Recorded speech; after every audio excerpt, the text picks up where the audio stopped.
દરેક દિવ્ય હરિભક્તોને યોગીની એકાદશીના ભાવભર્યા સ્નેહભર્યા જય સ્વામી નારાયણ।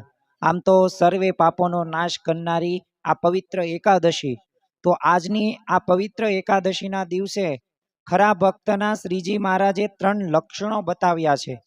તો એ 3 લક્ષણો કયા છે અને એ લક્ષણો આપણા જીવનમાં છે કે નથી, તો એની અંતરદ્રષ્ટિ આજના દિવસે આપણે કરવાની છે।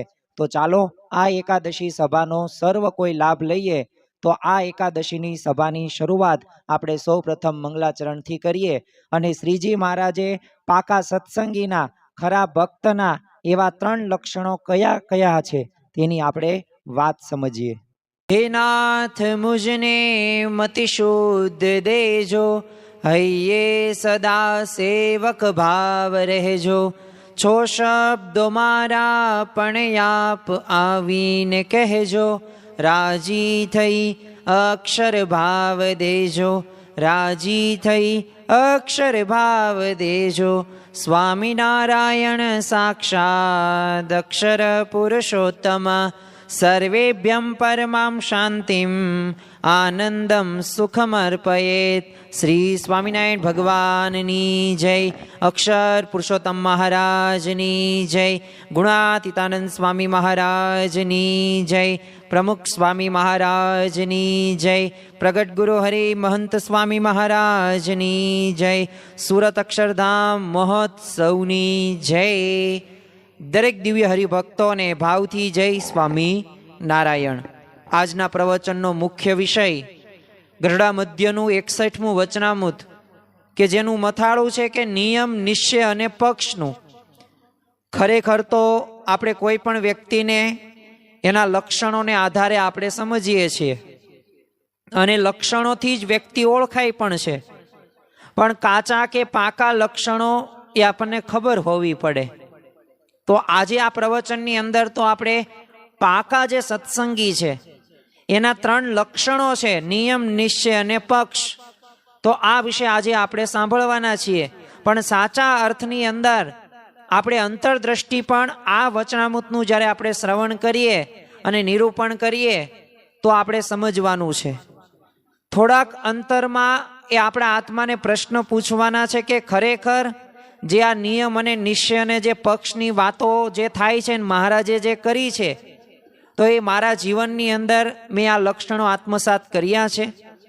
તો આજના પ્રવચનની અંદર આપણે થોડીક અંતરદ્રષ્ટિ કરીશું, થોડુંક મનન ચિંતન કરીશું, થોડાક પ્રસંગો આપણે સમજશું કે નિયમ કોને કહેવાય, નિશ્ચય કોને કહેવાય, પક્ષ કોને કહેવાય। અને આ પાકા 3 લક્ષણો છે એ આજના દિવસે આપણે આપણા જીવનની અંદર આપણે ઉતારવાનો પ્રયત્ન કરીશું। અને જો સાચા ભક્તની જ તે એ ભગવાન રક્ષા કરતા હોય છે।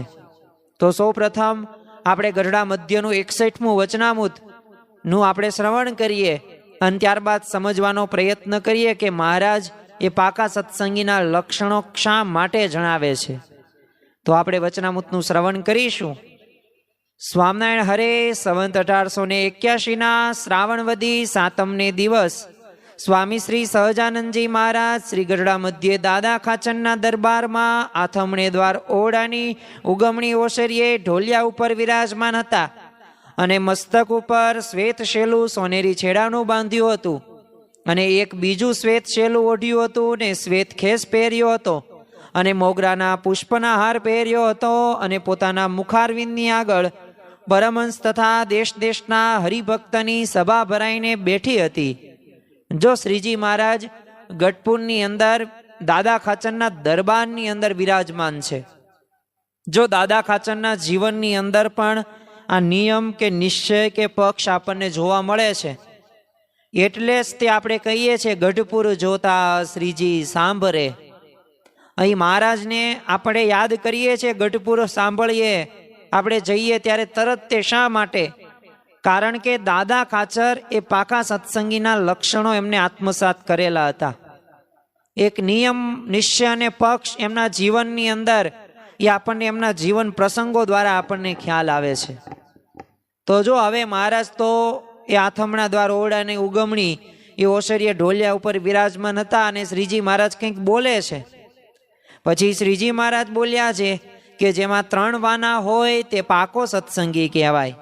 તે 3 વાના તે કયા? જો અહીંયા મહારાજે સામેથી વાત કરી છે કે 3 વાના એટલે શું? 3 લક્ષણો. ઈ જેનામાં હોય એને પાકા સત્સંગી કહેવાય. હવે એ 3 વાના કયા કયા? તો મહારાજ કહે છે તો એક તો પોતાને ઈષ્ટદેવ જે નિયમ ધરાવ્યા હોય તે પોતાના શિર સાટે દ્રઢ કરીને પાળે, પણ એ ધર્મનો કોઈ દિવસ ત્યાગ ન કરે. જો ખરેખર તો આ વચનામૃતની અંદર શ્રીજી મહારાજ પાકા સત્સંગીના લક્ષણો આપણને સમજાવે છે.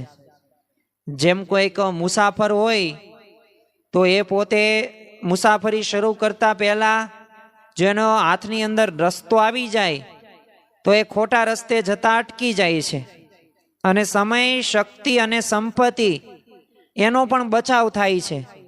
તો એમ સત્સંગી તરીકે આપણે ક્યાં પહોંચવાનું છે, આપણે કઈ સ્થિતિએ પહોંચવાનું છે, અને કેવા નિયમ ધર્મયુક્ત આપણે જીવન જીવવાનું છે, નિશ્ચય કોને કહેવાય, પક્ષ કોને કહેવાય, જો એનો જ આપણને ખ્યાલ ન હોય તો આપણે સાચા માર્ગ ઉપર ચાલી પણ ન શકીએ, અને આપણે જે જગ્યાએ પહોંચવાનું છે એ જગ્યાએ આપણે પહોંચી પણ ન શકીએ.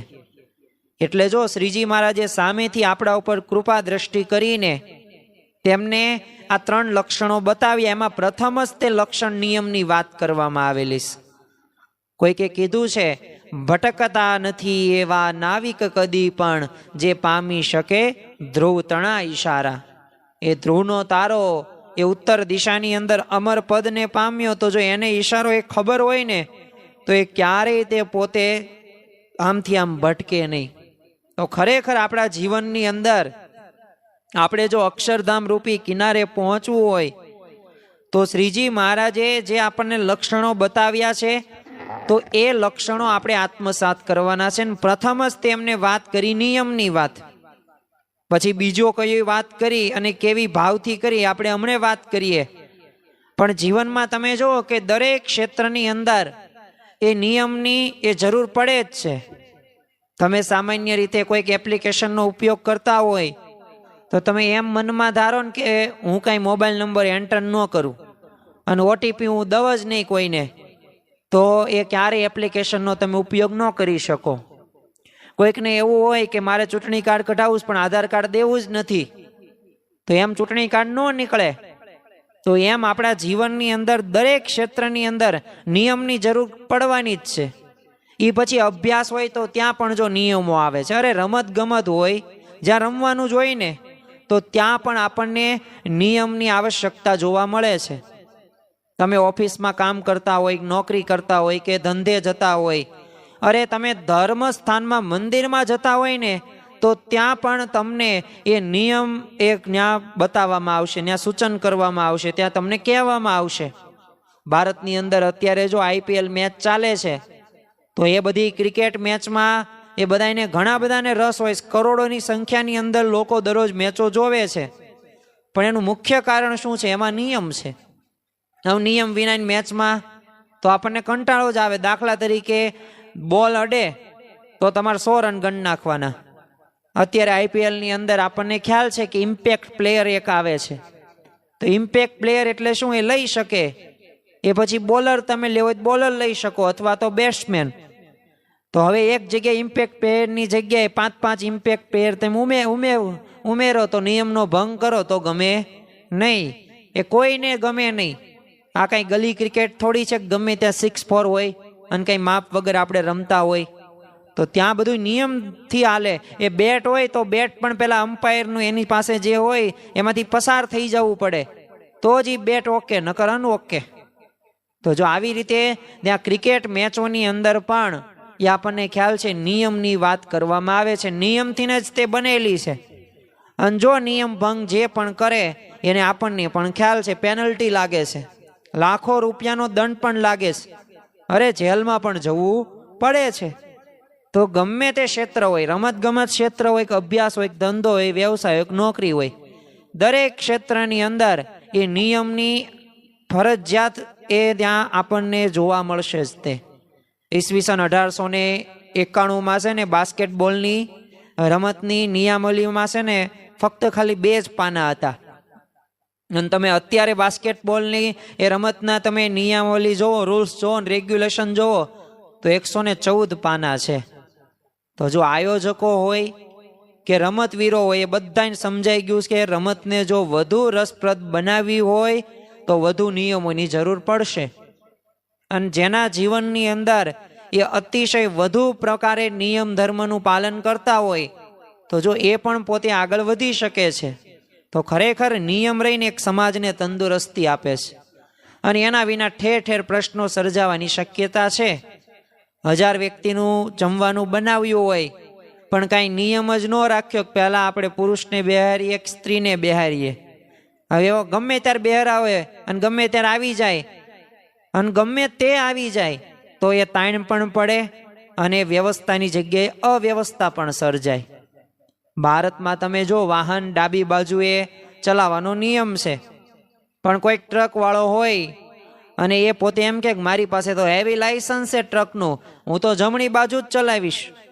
હવે તો ચલાવે જ કંઈ વાંધો ન આવે, પણ કાં અકસ્માત થાય ને કાં પછી સરકારનો એ દંડ ભરવો પડે. તો જો સમજુ અને પીઢ વ્યક્તિ પણ સમજે છે કે નિયમમાં જ સૌની પ્રગતિ છે, રક્ષા છે અને સુખાકારી છે.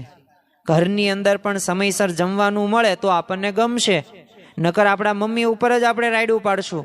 આપણા ધર્મપત્ની જો નિયમ પ્રમાણે નહીં ચાલે ને તમે નહીં ચાલો ને ગમે તેમ બોલતા હશો તો ઘરમાં કંકાસ કે ઝઘડા સિવાય કંઈ થશે નહીં. તો એમ છે ને આપણા સંપ્રદાયની અંદર પણ એ લોકોને ઊંડીને આમ આંખે વળગે ને એવી વિશેષતા હોય ને તો સંતો ભક્તોની એ નિયમ પાલનની દ્રઢતા છે. અને એવા નિયમ ધર્મયુક્ત આપણે જીવન જીવવાનું છે.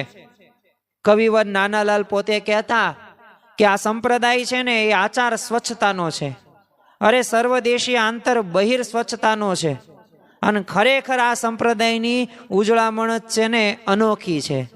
કારણ કે તમે જો ઉજળા સંપ્રદાય તરીકે સ્વામિનારાયણ સંપ્રદાયને ઓળખવામાં આવે છે, કારણ કે ભક્તોએ શુદ્ધ વર્તીય છે પોતાના જીવનની અંદર અને સંપ્રદાયને ડાઘ લાગવા દીધો નથી. અને એવા 2-5 સંખ્યાની અંદર હોય. આ તો વાત કેવી છે કે આપણે જઈએ ને જ્યારે માર્કેટની અંદર, અત્યારે ઉનાળાની ઋતુ છે તો આપણને ખ્યાલ છે કે કેરી અત્યારે હોય તો કેસર કેરી લો, તમે કાગડો કેરી લો, બદામ કેરી લેવા જાઓ તો રેકડીની અંદર કેરીઓ હોય સ્ટોરની અંદર તો બધી સારી ન હોય, 1-2 બગડેલી હોય. પણ એ બગડેલી સામે આપણે ધ્યાન નથી રાખતા, આપણે તો સારી કેરી હોય ને એની સામે જ ધ્યાન રાખીએ છીએ. એમ સ્વામિનારાયણ ભગવાનના વખતથી એ આ બધું ચાલતું આવ્યું છે. અને આપણે જોઈએ પણ છીએ અત્યારે પણ, અત્યારના સમયની અંદર અરે એક ઘરની અંદર 5 સભ્યો હોય ને તો પણ એક મત હોતા નથી. તો સ્વાભાવિક રીતે એવા પ્રશ્નો થવાના જ, પણ આપણે ભગવાન અને સંત તરફ દ્રષ્ટિ રાખવાની છે. સત્પુરુષ અને ભગવાન એ કલ્યાણના દાતા છે. એ જન્મ મરણનો રોગ આપણો ટાળશે. તો એવી જ્યારે સમજણ આવશે ત્યારે આપણને એ બધાયમાં દિવ્ય ભાવ વાળી જ દ્રષ્ટિ આપણે એ રાખીશું.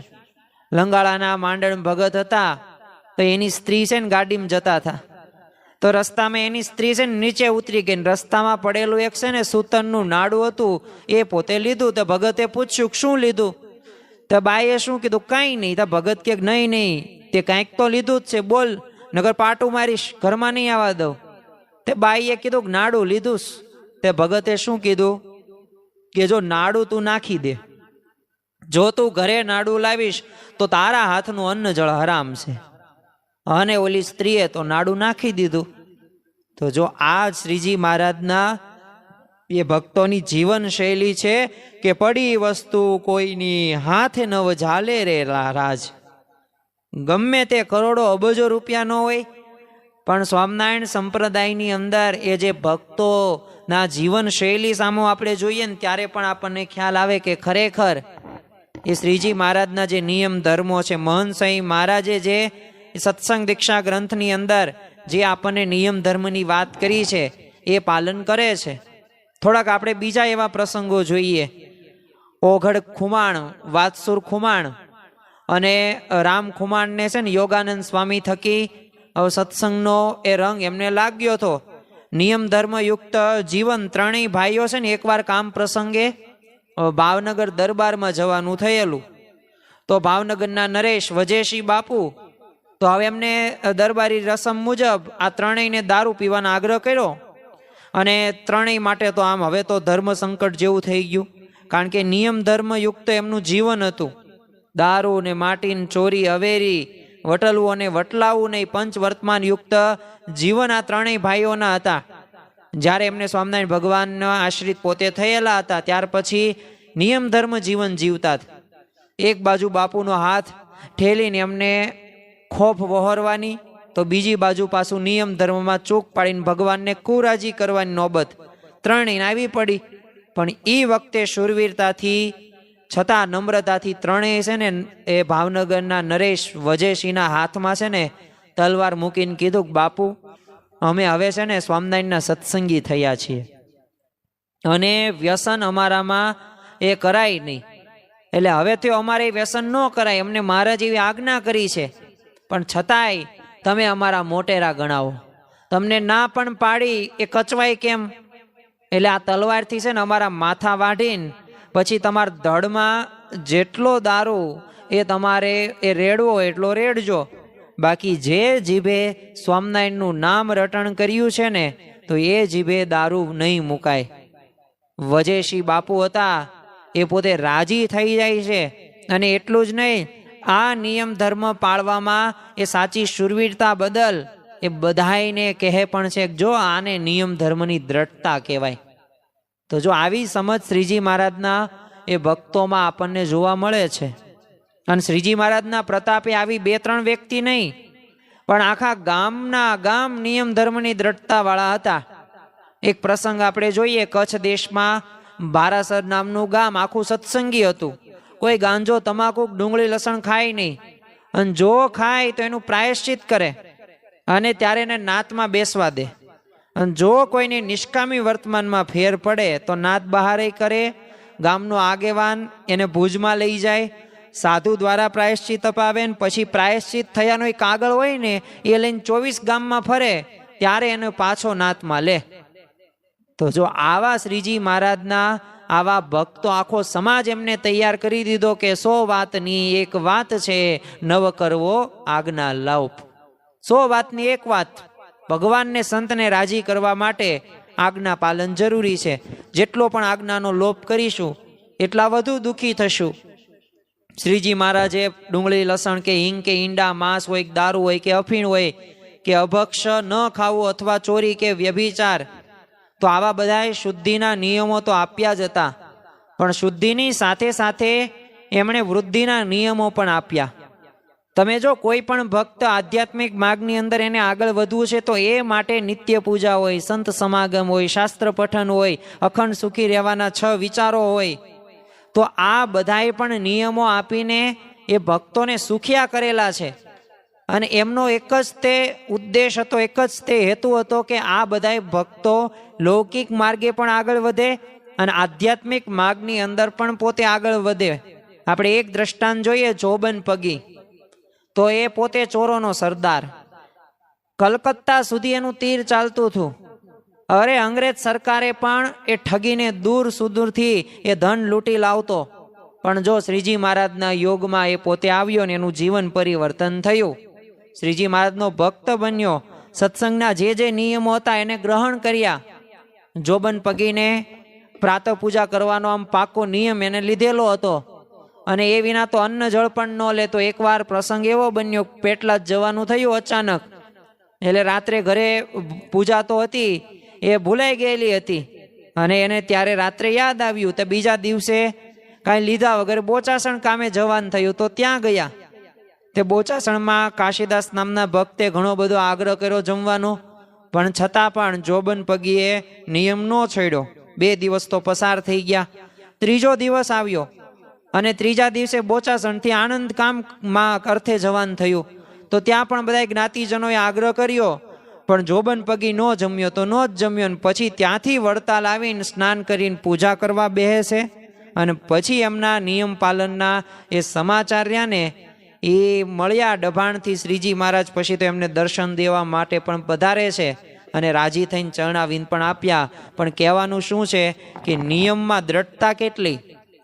જો કોઈ પણ મહાન પુરુષ એ આગળ વધ્યો હોય ને તો એના જીવનની અંદર નિયમ પાલનની દ્રઢતા છે. અને એ નિયમ પાલનથી જ તે કોઈ પણ વ્યક્તિ આગળ વધી શકે છે. તમે જુઓ કે આધ્યાત્મિક માર્ગની અંદર આપણે સૌ કોઈ સાધક છીએ, જે સાધના કરીએ છીએ, તને મને ધને સત્પુરુષમાં જોડાવાનો પ્રયત્ન કરીએ છીએ, તો એ માટે પણ નિયમ આપણે રાખવો ખૂબ જરૂરી છે. બહારીનના તે એક શીખ બંધુ હતા, નામ એમનું શ્રી જસબીર સિંહજી. તો પ્રમુખ સ્વામી મહારાજના યોગમાં આવે છે, એટલે ત્યારથી સત્સંગના જે નિયમ ધર્મો હતા એનું પાલન કરે. તો એક વખત એમને વ્યાવસાયિક અર્થે છે ને બહારીનની ન્યુયોર્કમાં જવાનું થયેલું. તો એ સમયે પ્રમુખ સ્વામી મહારાજ ન્યુયોર્કની અંદર બિરાજમાન હતા. એટલે આ જસબીર સિંહ છે ને બહારીનથી નીકળ્યા ને ત્યારે જન્માષ્ટમીના એ દિવસનો નિર્જળા ઉપવાસ હતો. અને ન્યુયોર્ક પહોંચ્યા ને ત્યારે 53 કલાક થઈ ચૂકી. એટલે તમે કહી શકો કે 2 દિવસ કરતાં વધુ. અને પ્રમુખ સ્વામી મહારાજે સહજ વાતચીતની અંદર જમી લેવા માટે જણાવ્યું. અને ત્યારે એમણે કીધું કે હજુ તો મારે પૂજા પાઠ બાકી છે. તમે વિચાર કરો કે એક વિમાનની કષ્ટદાયક મુસાફરી, 2 દિવસના એ ઉપવાસ, અને એ વચ્ચે પણ નિત્ય પૂજાનો નિયમ એ દ્રઢતાપૂર્વક રાખ્યો. અને જો આપણે નિયમ ધર્મયુક્ત જીવન જીવશું તો આપણા ઘરના સભ્યો પણ આપણામાંથી પ્રેરણા લેશે. કુટુંબના સભ્યો પણ એ આપણું વર્તન જોઈને એ પોતાના જીવનની અંદર એ સુધારો કરવાનો પ્રયત્ન કરશે. અને એટલે જ તે સદગુરુ બ્રહ્માનંદ સ્વામીએ પણ લખ્યું છે, ટેક ન મેલે રે તે મરદ જ ખરા જગ માહી, એ ત્રિવિધ તાપે રે કેદી અંતર ડોલે નાહી, મોડું વહેલું રે નિશ્ચય કરી એક દિન મરવું, જગ સુખ સારું રે કેદી કાયર મન ન કરવું. આપણે મનને કાયમ કાયર કરી નાખીએ તો આ ભગવાનને સંતનો રાજીપો આપણે ન લઈ શકીએ. તો જો આવી સમજણ જો જીવનમાં દ્રઢ થાય તો શીર સાટે નિયમ પળાય છે ને. એટલે જ તે મહારાજે આ મધ્યના 61મા વચનામૃતની અંદર કીધું કે પોતાને ઈષ્ટદેવ જે નિયમ ધરાવ્યા હોય ને તો પોતાના શીર સાટે દ્રઢ કરીને પાળે, પણ એ ધર્મનો કોઈ દિવસ ત્યાગ ન કરે. તો આ પહેલું લક્ષણ મહારાજે દરેક સંતો ભક્તોને કહ્યું. હવે આપણે બીજી વાત કરીએ. મહારાજે આગળ વચનામૃતની અંદર કીધું, અને બીજો ભગવાનના સ્વરૂપને જે નિશ્ચય તે અતિશય દ્રઢપણે હોય, પણ તેમાં કોઈ સંશય નાખે તો સંશય પડે નહીં, ને પોતાનું મન સંશય નાખે તોય પણ સંશય પડે નહીં, એવો ભગવાનનો અડગ નિશ્ચય હોય. તો જો અહીંયા શ્રીજી મહારાજે બીજું લક્ષણ કેની વાત કરી? પાકા સત્સંગીના લક્ષણમાં નિશ્ચયની વાત કરી. જ્યારે નિષ્ઠાની વાત આવે ને ત્યારે એ સાધના માર્ગની અંદર જે આપણે આગળ વધીએ છીએ ને, તો આ નિશ્ચય કહો કે નિષ્ઠા કહો, બંને એક જ તે. તો એ એકડાના સ્થાને છે. તમને ચેક આપ્યો હોય ને 0,0,0,0,0 1000 0 લાખ 0 લખે તો એ કઈ રૂપિયા એના ન આવે, પણ આગળ એકડો મૂકી દે તો 10, 100, 1000, 10,000, લાખ એમ કિંમત વધતી જ જાય. એમ એકાંતિક ધર્મના 4 અંગો છે. એ ધર્મ, જ્ઞાન, વૈરાગ્ય. તો એ બધાય શું છે? સાધન રહ્યા બધા મીંડાના સ્થાને છે. પણ એકડો આગળ મૂક્યો હોય તો એ પાછળ મીંડાની કિંમત થાય. અને જો એકડો ન હોય તો ગમે એટલા તમે સાધન કરો, તપ કરો, વ્રત કરો, જપ કરો, ગમે તેવા કરો સાધન, પણ એનું ફળ શું મળે? શૂન્ય જ મળે. તો એમ પાકા સત્સંગીનું એ સૌથી જો મહત્વનું લક્ષણ હોય ને, એકડાના સ્થાને જો છે તો એ નિશ્ચય છે કહેતા કે નિષ્ઠા. અને ભગવાનનો જેને પણ સાક્ષાત્કાર હોય, દ્રઢ સંબંધ હોય ને, તો એવા સંત થકી નિશ્ચયની વાત સમજાય છે. વર્તમાન કાળે તમે જો એવા જ તે મહંત સ્વામી મહારાજ છે કે એમણે આપણને નિશ્ચયની બાબતમાં ઘણી વખત સમજાવ્યું છે કે શ્રીજી મહારાજ સર્વોપરી ભગવાન છે, ગુણાતીતાનંદ સ્વામી મૂળ અક્ષર છે, અને પ્રગટ સત્પુરુષ મોક્ષનું દ્વાર છે. આ ઉપાસના.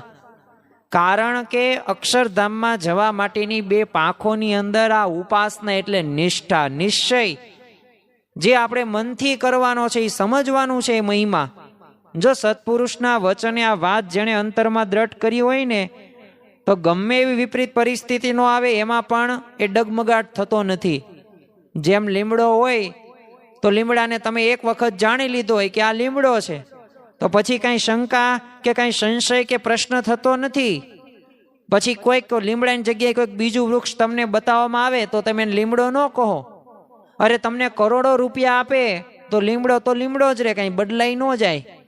તો એમ છે ને, નિશ્ચયની આ 3 મુદ્દા રહ્યા ને, ઘણી બધી વખત આપણા જીવનની અંદર નથી હોતા. એટલે જ તે આપણે આ વચનામૃતનું આજે આપણે નિરૂપણ કરી રહ્યા છીએ. પણ એકવાર સમજીને આને દ્રઢ કરી લેવાના, તો ક્યારેય પ્રશ્ન થશે નહીં. આપણે થોડાક એવા પ્રસંગો જોઈએ કે જેથી આપણને ખ્યાલ આવે કે ખરેખર નિષ્ઠા કોને કહેવાય, નિશ્ચય કોને કહેવાય. તો મુંબઈમાં તે અરવિંદભાઈ કુંભળના ઘરે છે ને, પ્રમુખ સ્વામી મહારાજના આશીર્વાદથી પુત્ર જન્મ થયો. આવું જન્મ સમયે જન્મ મરણ વચ્ચે પોતે ઝોલા ખાઈ રહેલો હતો, પરંતુ સ્વામી બાપાના આશીર્વાદથી એની મૃત્યુની રક્ષા થઈ. હવે આ બાળક છે ને 5-6 વર્ષનો થવા છતાંય તે 10% વધુ બોલી ન શકે. એટલે પ્રમુખ સ્વામી મહારાજે કીધું, તમે ધીરજ રાખો, ભગવાનનું ભજન કરો, ભગવાન બધુંય સારાવાના કરશે. ડૉક્ટરની સલાહ લેવામાં આવે છે. બાળક માટે સ્પીચ થેરાપી શરૂ થઈ. કુટુંબીજનો હતા તો એ બધાએ તો ઘણા બધા ઉપાયો કીધા, દબાણ એવું કર્યું. પણ જો અરવિંદભાઈ અને એમના પત્નીએ દ્રઢતા રાખી, નિષ્ઠા પાકી હતી. અરે એમના ઘરમાં રોજ દૂધ લઈને આવતો ને જે ભાઈઓ, તો એણે પણ અરવિંદભાઈની પત્નીને એ કહેલું અને એને ઉપાય પણ બતાવેલો અને કીધું, ખર્ચ હું આપીશ તમતાર, તમારી પાસે પૈસા ન હોય તો. પણ છતાં પણ જો એની પત્નીએ નિષ્ઠાપૂર્વક એ જે દૂધ આપનાર ભૈયાને પણ શું કહી દીધું કે મારા દીકરાને જો કોઈ બોલતો કરશે ને તો એ પ્રમુખ સ્વામી જ કરશે, અને એ સિવાય મારે ક્યાંય જગ્યાએ એ માથું નમાવું નથી ને એવી મારી કંઈ ઈચ્છા નથી. અને જો હા, આખી જિંદગી મારો દીકરો જો મૂંગો રહેશે ને તોય હું એને જિંદગીભર પાળીશ, પણ આવી બધી વાતોની અંદર અને આવું મારે કંઈ કરવું નથી. તો જો પોતાના ઈષ્ટદેવ અને ગુરુ વિના ક્યાંય પ્રતીતિ ન આવે ને, એ જ પાકા ભક્તનું લક્ષણ છે. અને એવી નિષ્ઠા, એ પતિવ્રતાની ટેક આપણે રાખવાની છે. એટલે જ તે જો હરિલામૃતની અંદર પણ કહ્યું છે, સર્વે થકી શ્રી હરિ છે સમર્થ, બીજા તણી બીક બધાની વ્યર્થ. ખરેખર બધાયની બીક આપણે જે રાખીએ છીએ ને, તો એના કરતાં પણ સર્વ કોણ છે? શ્રીજી મહારાજ એવા સમર્થ છે. કારણ કે શરીરને સંકટ એ શ્રેષ્ઠ થાય, તથાપી સત્સંગ નહીં તજાય. એ ગમે તેવા કષ્ટો થાય, ગમે એવા પ્રશ્નો આવે, પણ આપણે ક્યારેય તે એ સત્સંગને છોડવાનો નથી, ભગવાનને છોડવાનું નથી. પાકા સત્સંગીની એક એવી સમજણ હોય ને, તો એટલે જ તે આ દલપત રામે આપણને આ વાત કરી છે. અને જેમને હરિલામૃતની એ રચના પણ એ કરી, એમને લખ્યું પણ ખરું બધું લેખન કાર્ય. ગમે એવું કષ્ટ ન આવે, પણ આપણા ભગવાન સર્વ સમર્થ છે. ગરડા અંત્યના 28મા વચનામૃતની અંદર તો મહારાજે ત્યાં સુધી વાત કરીશ કે એ ભક્તને શોળીનું દુઃખ આવી પડે અને ઈષ્ટદેવ પાસે જ ઊભા હોય અને તે પોતાની રક્ષા ન કરે તો પણ એને શંકા ન થાય. આ કેટલી અઘરી વાત કરી કે આપણને ફાંસીની સજા હોય, મળવાની હોય, અને કાંઈ ગુનો આપણે કર્યો જ નથી, ખોટી રીતે આપણને ફસાવવામાં આવ્યા છે, અને ફાંસીના દિવસે જ તે તૈયારી જ છે ને બાજુમાં ભગવાન સાક્ષાત બિરાજમાન છે, મોહન સાંઈ મહારાજ છે, અને આપણને બચાવતા નથી. તોય આપણને શંકા ન થવી પડે કે ભગવાને કે સંતે મારી રક્ષા કેમ ન કરી. જો શંકા થાય તો સમજવું હજે નિષ્ઠા આપણી કાચી છે. જામનગર જિલ્લાના જગા પાસે છે ને એક મેડી ગામ છે. હવે એ મેડી ગામના બાળકને સત્સંગ થયો, પણ એના પિતાને આ છે ને કંઈ પસંદ પડ્યું નહીં. ઘણા બધાને હિરણ્યકશ્યપુ જેવા પિતા હોય જ છે કે મંદિરે બાળક જાય ને તોય તેને એવું લાગે છે કે મંદિરે શું જવું, એની કરતાં 2 કલાક થોડુંક વધુ ભણવામાં ધ્યાન રખાય. જો આધુનિક સમયની અંદર જે આપણે આંધળી દોટ મૂકી રહ્યા છીએ ને, પણ જો એક વાત યાદ રાખવી, વિશ્વ વંદનીય પ્રમુખ સ્વામી મહારાજ કહે છે કે જો તમે તમારા બાળકને સંસ્કાર નહીં આપો ને તો સંપત્તિ અને સંતતિ બંને ગુમાવવાનો વારો આવશે. અને આપણે નકૃત તે લોભ પાછળ, પૈસા પાછળ આપણે જો દોડીશું તો ખરેખર આપણે અજ્ઞાનથી ભરેલા છીએ. એ અજ્ઞાન રૂપી અંધકારમાંથી બહાર આવવાનું છે, અને એ બહાર આવવા માટે આ સત્પુરુષની મંદિરની જરૂર પડવાની છે. એ સભામાં જાઓ તો સભામાંથી આપણને સારા ગુણો આપણને શીખવા પણ મળે. તો ખરેખર આ બાળકને સત્સંગ થયો, એના પિતાને ન ગમ્યું. હવે સત્સંગ મૂકી દેવાનું ઘણું બધું એને સમજાવે છે, પણ દીકરો તો અડગ રહે છે. નિષ્ઠા પાકી હતી. અને છેવટે બાપે દીકરાને કહી દીધું કે જો હું તને મારી નાખીશ. અને ત્યારે ઓલો બાળક કે કંઈ વાંધો નહીં, હું ધામમાં જ જઈશ તમતાર. તો આવી પોતે એ આત્મવિશ્વાસ, નિષ્ઠા પાકી હતી. અને પાછું બાપે કર્યું પણ એવું હિરણ્યકશ્યપુ જેવું, ગાડાના જોતરે બાંધીને ગાડું ઉલાળીને એને બાળકને, પોતાના સંતાનને મારી નાખેસ. પણ મરતા સુધી એ દીકરાએ સ્વામિનારાયણનું નામ ન મૂક્યું. તો જો આ કહેવાય નિશ્ચય. મહારાજને જ્યારે આ વાતની ખબર પડી ને ત્યારે કીધું પ્રહલાદ કરતા પણ યા તો આ ભક્ત આગળ નીકળી ગયો બાળક. શા માટે? કારણ કે પ્રહલાદની તો ભગવાને રક્ષા કરી, પણ આની તો અમે રક્ષાય ન કરી. તો જો આવો નિશ્ચય હોય તો ખરેખર આપણને ભગવાન અને સંતનો રાજીપો પ્રાપ્ત થાય છે. બાળકને એમ ન થયું કે જો ભગવાને મારી રક્ષા કરવા કેમ આવતા નથી. શ્રીજી મહારાજ શું સાચે જ ભગવાન હશે ને? જો હોય તો કેમ રક્ષા નથી કરતા? નો આવી શંકા થઈ. તો જો આવી આપણા જીવનની અંદર પણ નિશ્ચય કે નિષ્ઠા આપણે દ્રઢ કરીને રાખવાની છે. અને દ્રઢ નિશ્ચયવાળાને પોતાના ઈષ્ટદેવને વિશે પતિવ્રતાની ટેક હોય એવા ભક્તનું લક્ષણ જણાવતા તે જો શ્રીજી મહારાજે વચનામૃત ગઢડા મધ્યના 5મા વચનામૃતની અંદર એ કીધું છે કે પોતાના ઈષ્ટદેવનું કોઈ ઘસાતું બોલે તે ઠેકાણે કાયર થઈને ગળી જવું નહીં, અતિશય શૂરવીર થઈને જવાબ દેવો, પણ પાજીપળાની છાયામાં ભગવાનના ભક્તને દબાવવું નહીં. અને ખરેખર આપણા જીવનની અંદર એ આપણે કાયર નથી થવાનું. આવા ભગવાન મળ્યા, આવા સંત મળ્યા, આવી ઉપાસના મળી. અરે મારા જનને અંતકાળે જરૂર તેડવા આવવું, બિરુદ મારું એ ન બદલે સર્વે જનને જણાવવું. આવા ભગવાન મળ્યા, આવા સંત મળ્યા કે જેમને આપણને કલ્યાણનો કોલ આપ્યો છે. ઘણી વખત કીધું છે કે અક્ષરધામ પાક્કું. તો હવે આપણે એમાં શંકા નથી કરવાની. સાવરકુંડલા પાસે જીંજોડા ગામમાં છે ને ઉગા ચાંદુ નામના શ્રીજી મહારાજને એક એકાંતિક ભક્ત રહેતા. તો એકવાર છે ને ઉગા ચાંદુ પાસે એક વ્યક્તિ છે ને ગઢડાથી આવીને એને કીધું કે શ્રીજી મહારાજ તો જાદુગર છે, દાદા ખાચરની 4 બહેનોને લઈને ગયા અને પત્તો જ જડતો નથી. હા, ઉગા ચાંદુએ આવું સાંભળ્યું ને, ઓલો સામે દ્વેષી હતો, વિરોધી હતો. એટલે એને કેપથી આ ઉગા ચાંદુએ શું સામે કીધું કે જે જો શ્રી કૃષ્ણ ભગવાનને તો 16,108 સ્ત્રીઓ હતી, પટરાણીઓ હતી. અને જો શ્રીજી મહારાજ પાટે હવે તું ઘસાતું બોલીશ ને તો હું તને એ મારી નાખીશ, તારું મસ્તક ઉડાડી નાખીશ. તો જો આવા કડક શબ્દોમાં ચેતવણી આપી દે છે. પછી તો ઓલો કાંઈ બોલતો નથી, નિરાશ થઈને ત્યાંથી એ ચાલી જાય છે. તો જો ઉગા ચાંદુ મહારાજના પાકા ભક્ત હતા. એટલે પેલો મહારાજ વિશે શંકા નાખવા આવ્યો તો પણ એમને શંકા ન થઈ, સંશય ન થયો. એમણે ત્યાંથી જ એ વિદાય આપી દીધી. તો એમ આપણા જીવનની અંદર પણ જો નિશ્ચય પાકો હશે ને તો અવશ્ય એ ભગવાન અને સંતનો રાજીપો અઢળક વરસ છે. લોયાના 3જા વચનામૃતની અંદર શ્રીજી મહારાજે વાત કરી છે કે જેને ભગવાન અને સંતનો નિશ્ચય હોય ને તો ભગવાન અને સંતને અર્થે શું ન થાય. અરે એને અર્થે લોક લાજનો ત્યાગ થાય, પૈસાનો ત્યાગ થાય, ધનનો ત્યાગ થાય, સ્ત્રી પુરુષનો ત્યાગ કરે, પુરુષ સ્ત્રીનો ત્યાગ કરે, સુખનો પણ ત્યાગ કરે. અને જો આપણને દ્રષ્ટાંતો ખબર છે, બાદરાના તે ડોસાભાઈ હતા. હવે સાવ સામાન્ય પરિસ્થિતિ હતી, લુખો રોટલો જમતા પણ જો ભગવાનનો આનંદ લેતા હતા. તમે મીરાબાઈ જોવો તો મેરે તો એક ગિરધર ગોપાલ, દૂસરો ન કોઈ ભાવે. કેવી પ્રતિવ્રતાની ટેક.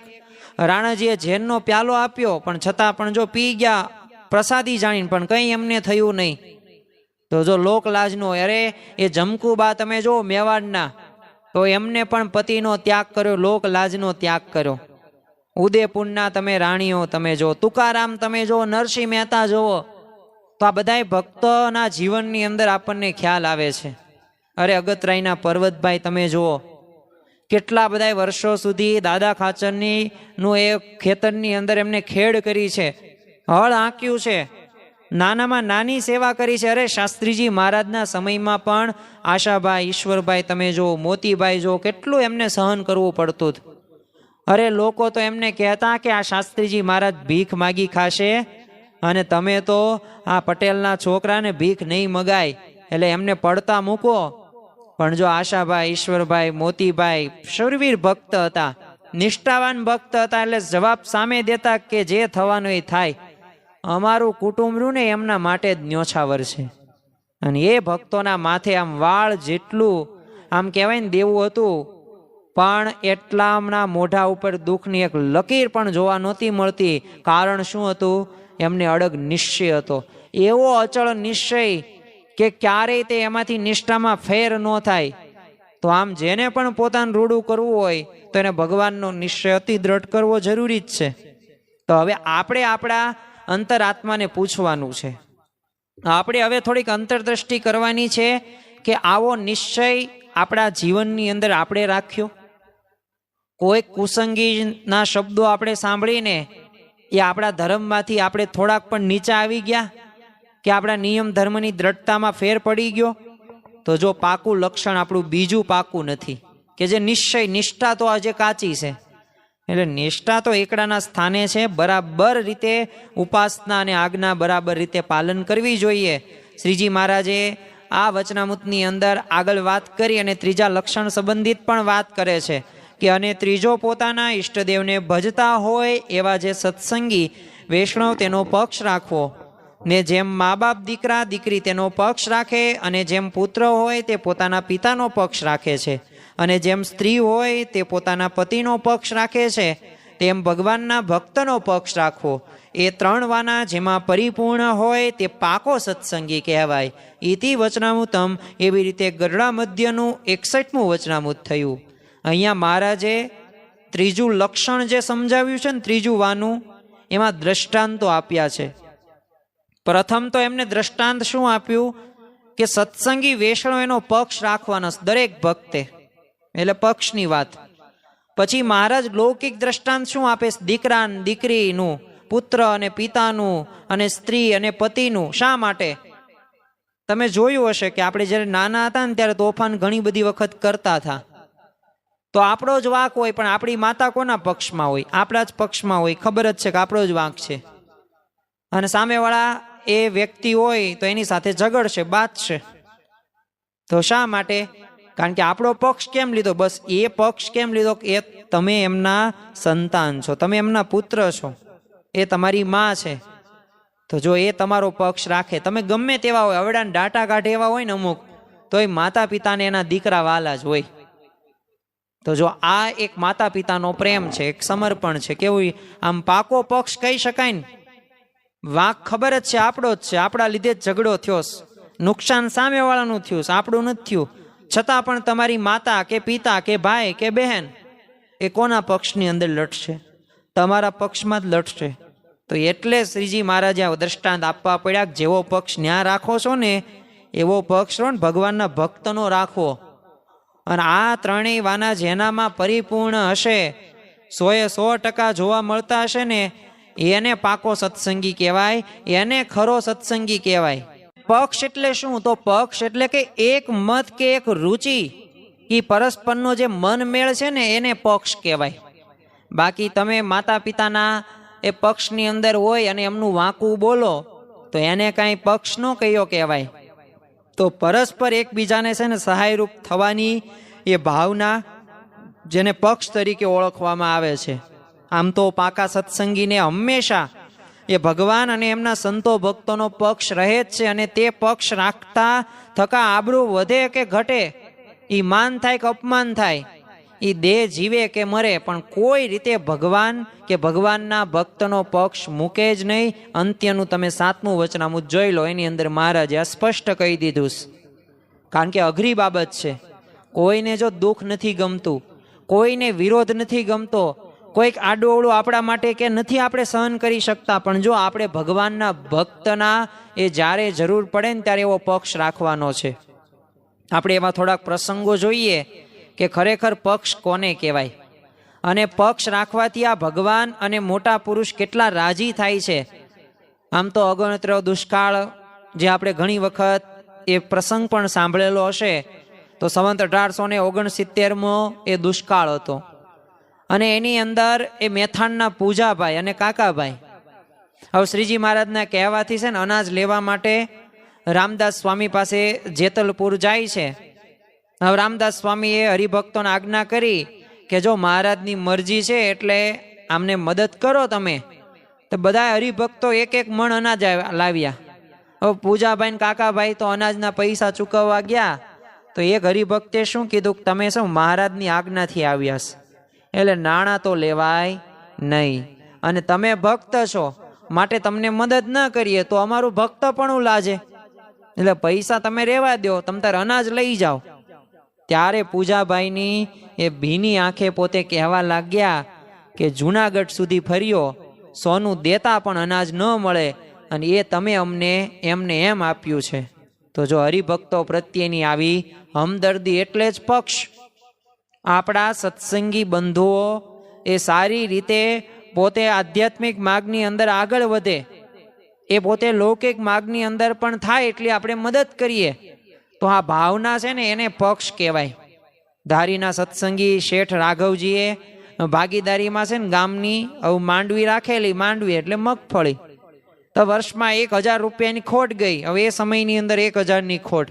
હવે ગામના જે વહીવટદારે તો કેસ કર્યો આ રાઘવજી ઉપર, અને કોર્ટમાં જાહેર ઇજારાના રૂપિયા ભરવાના થયા. તો રાઘવજી શેઠે કીધું કે જો મારી પાસે રૂપિયા નથી, પણ જો રૂપિયા હું તમને ધીરે ધીરે આપી દઈશ જેમ જેમ આવે એમ. તે વહીવટદાર શું કે જો સરકારી રૂપિયા બાકી નો રહે, પૈસા ભરશો ત્યારે જ અહીંથી ઉઠવાની રજા મળશે. અને એમ કહીને શેઠ અને એમના જે ભાગીદાર બંનેને ત્યાં બેસાડી રાખ્યા. હવે આ વાતની છે ને ગામમાં લોકોને બધાને ખબર પડી એટલે બધાય કોર્ટમાં ગયા. તો એક જણે ભાગીદારને પૈસા ભરી છોડાવીને દીધો, પણ પછી ગામના લોકો છે ને રાઘવજી શેઠને કીધું જો આ તમે છે ને સ્વામિનારાયણની આ કંઠી કાઢી નાખો ને તો તમને અમે છોડાઈએ. તે રાઘવજી શેઠ કે કંઠી નહીં કાઢું. હવે જેને જેલમાં જવાનું છે, જે ક્યાંય પરિસ્થિતિ સારી મળવાની નથી, છતાં પણ એ કેટલી નિષ્ઠા, કેટલો પક્ષ પાકો રાખ્યો હશે કે કંઠી જ નહીં કાઢું. હવે એક કણબી હરિભક્ત હતા, એ આ રાઘવજી શેઠની આ વાત સાંભળે છે ને પોતે ઘરે જાય અને પોતાની મોટા ભાઈને બધી જે તે વાત બની હતી એ બધી વાત કરીને કીધું કે જો આપણે 2 ભાઈઓ છીએ, અને જો ત્રીજો હોત તો એના માટે લગ્નના આપણે પૈસા થાત, તો આ રાઘવજી શેઠને છે ને આપણે ત્રીજો ભાઈ સમજીને આપણે છોડાઈએ. અને એમના મોટા ભાઈ હતા એને એ વાત ગળા હેઠે ઉતરી અને સંમત પણ થયા. અને એ કણબી હરિભક્તે પૈસા ભરીને એ રાઘવજીને ત્યારે છોડાવે છે.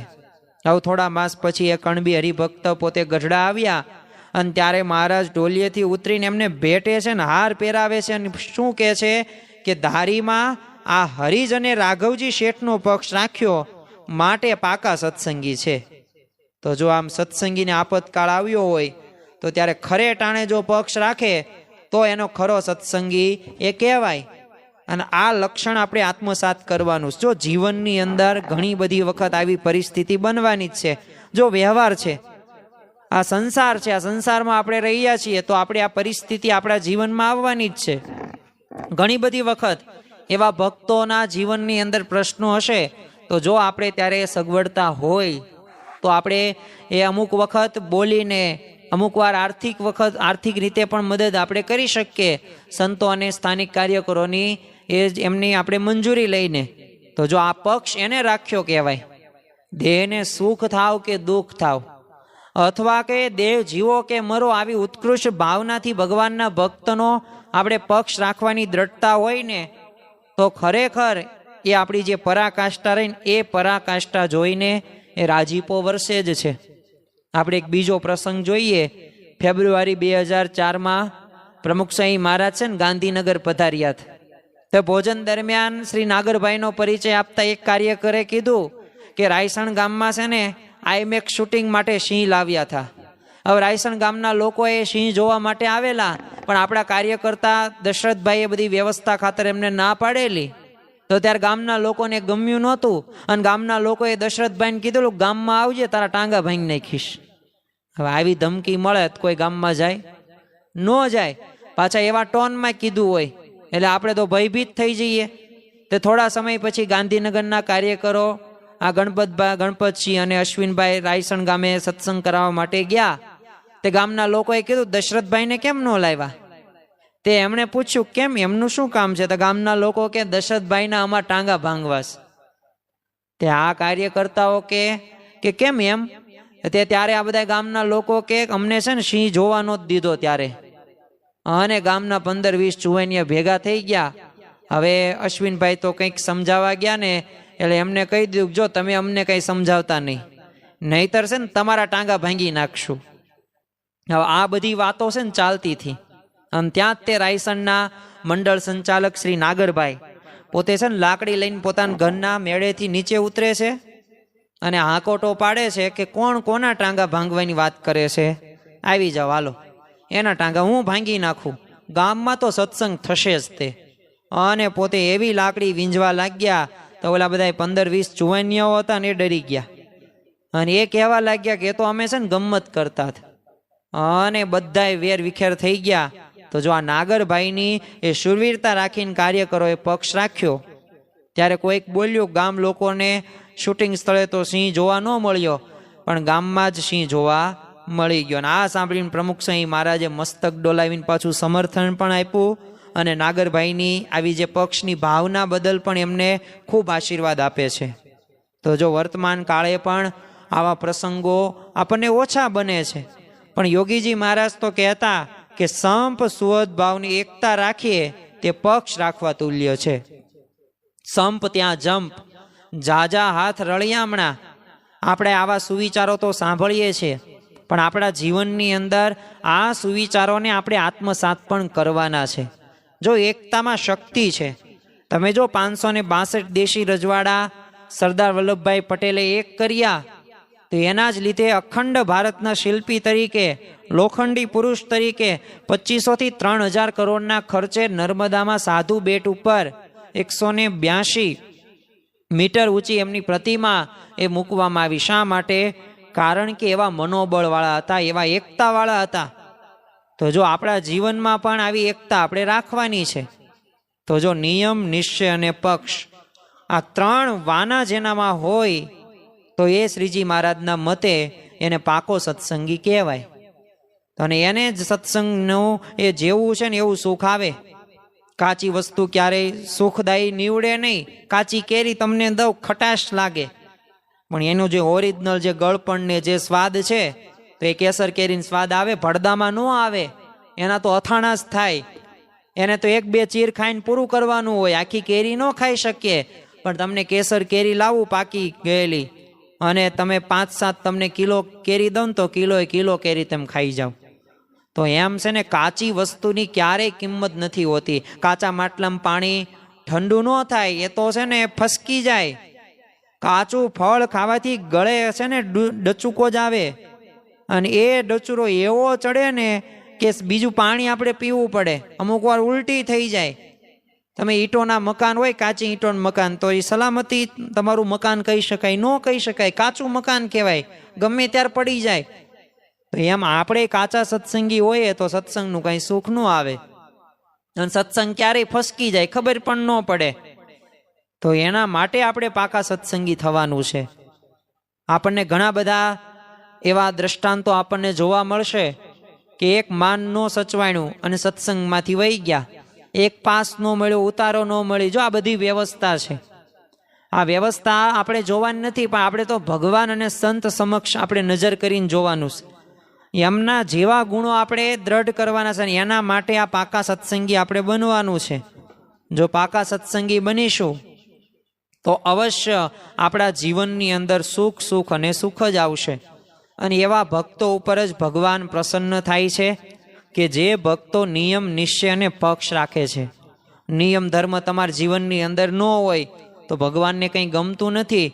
નિષ્ઠા, પતિવ્રતાની ટેક ન હોય તો ભગવાનને ગમતું નથી. બે ભગવાન કન્ફ્યુઝ થઈ જશે કે હવે આની રક્ષા કરવી કે ન કરવી, કારણ કે બધી જગ્યાએ જાય.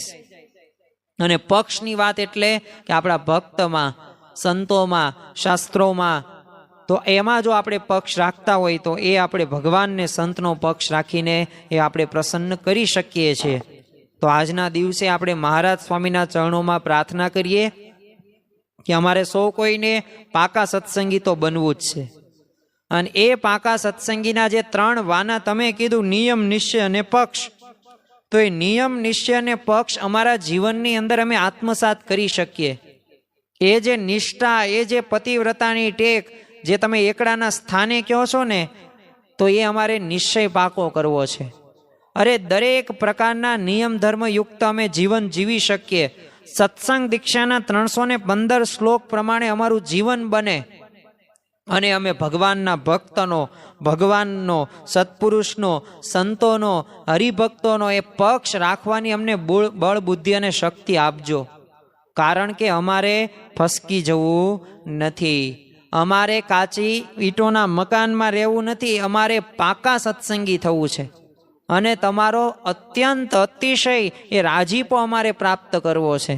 તો આજના દિવસે આપણે આ ગઢડા મધ્યના 61મા વચનામૃતમાં ભગવાનને પ્રાર્થના કરીએ કે આ તમારી જ પરાવાણી સમાન આ વચનામૃત ગ્રંથ છે અને તમે જે અમને આજ્ઞા કરો છો, ઉપાસનાની વાત કરો છો, નિયમ ધર્મની વાત કરો છો, લક્ષણોની વાત કરો છો, એ અમે આ જ જન્મે એ અમે સિદ્ધ કરીને, એકાંતિક ધર્મ સિદ્ધ કરીને બ્રહ્મરૂપ થઈને પરબ્રહ્મની ભક્તિ કરી શકીએ એવા આશીર્વાદ આપજો. શ્રી સ્વામિનારાયણ ભગવાનની જય.